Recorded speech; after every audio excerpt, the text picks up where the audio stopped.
రఘుత్తమునికి తన ప్రభువుకి చుట్టూ ప్రదక్షిణీకృత్య ప్రదక్షిణ చేశాడు 4 పర్యాయాలు.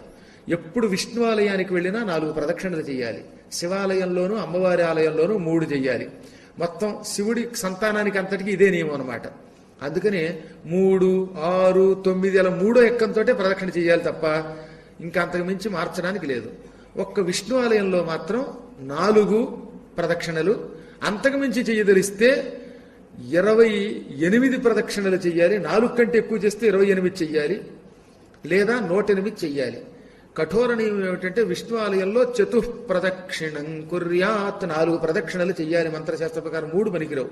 రాముడు, విష్ణువు, ఇంకేదన్నా మొత్తం మీద నరసింహస్వామి ఇలా విష్ణు సంబంధమైన ఆలయాలలో మాత్రం తప్పగా. సూర్యుడు కూడా విష్ణువే కనుక పొరపాటున నవగ్రహాలయాలకు వెళ్ళినప్పుడు 3 ప్రదక్షిణలు చేసి బయటికి రాకండి, 4 చేసేరండి, లేదా 9, 27, 108 చెయ్యండి. కానీ 4కి మాత్రం తక్కువ చేయకూడదు. ఆరోగ్యం సహకరించిన వాళ్ళకి మళ్ళీ అసలు కాళ్ళే కదలవండి, కీళ్లు కదలవండి, ఒళ్ళు లేదండి, పళ్ళు లేవండి అని అందరూ అనుకున్నప్పుడు వాళ్ళు ఒక నమస్కారం చేసుకుంటే చాలు, లేదా ఒక్క ప్రదక్షిణ చేసిన పుణ్యమే. అందుకే మర్త్యునకు నిజేచ్ఛ చేయనగు రోగము పొందిన ఎప్పుడప్పనులని దత్తాత్రేయులు వారు మార్కండేయ పురాణంలో ఈ నియమములన్నీ రోగం పొందిన వాడికి వర్తించవు, వాడు ఇష్టం వచ్చినట్టు చేసుకోవచ్చు అన్నారు. అందుకని గురువుగారు 4 సార్లు చేయమన్నారు. బాబాయ్కి 4 సార్లు చేయకపోతే కొంప ములిగిపోతుంది, ఇంటికి వెళ్ళగానే నెత్తి మీద హనుమంతుడు కొడతాడు, సూర్యుడు కొడతాడని భయపడకండి, లేనిపోని గొడవ. భగవంతుడికి చేస్తే మనకి పుణ్యం, అది శాస్త్రం. పొరపాటు చేయలేకపోతే ఆయన చంపేస్తాడా? చంపడానికి ఆయన ఏమైనా కామిని బ్రహ్మరాక్షస?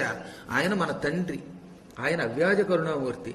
కానీ మన శరీరంలో శక్తి ఉండి కూడా చేయకపోతే దోషం తప్ప, కాళ్ళు పని చేయకపోతే, లేకపోతే ఒంట్లో ఓపిక లేకపోతే, కళ్ళు తిరిగిపోతుంటే మంచి మిట్ట మధ్యాహ్నంలో మనం వడగొట్టింది 108 ప్రదక్షిణలు చేసేసరికి ఇంటికి వెళ్ళేసరికి నాకే తలపురాణం తోక్కొచ్చింది, తోకలేదు కనుక కాళ్ళకు వచ్చింది. కాబట్టి చెప్పొచ్చేది ఏంటంటే ఓపిక ఉన్న వాళ్ళకు కూడా ఇవాళ ప్రదక్షిణ చేయడం కష్టంగా ఉంది ఎండల్లో. అటువంటప్పుడు మనం స్వేచ్ఛగా చేయవచ్చు. కానీ శాస్త్రం తెలుసుకోండి, అలా చేసుకుంటే మంచిదనమాట. సహకరించినంత వరకు శరీరము శాస్త్రాన్ని అనుసరించాలి. అందుకని ఈయన చతుఃప్రదక్షిణలు చేశాడు.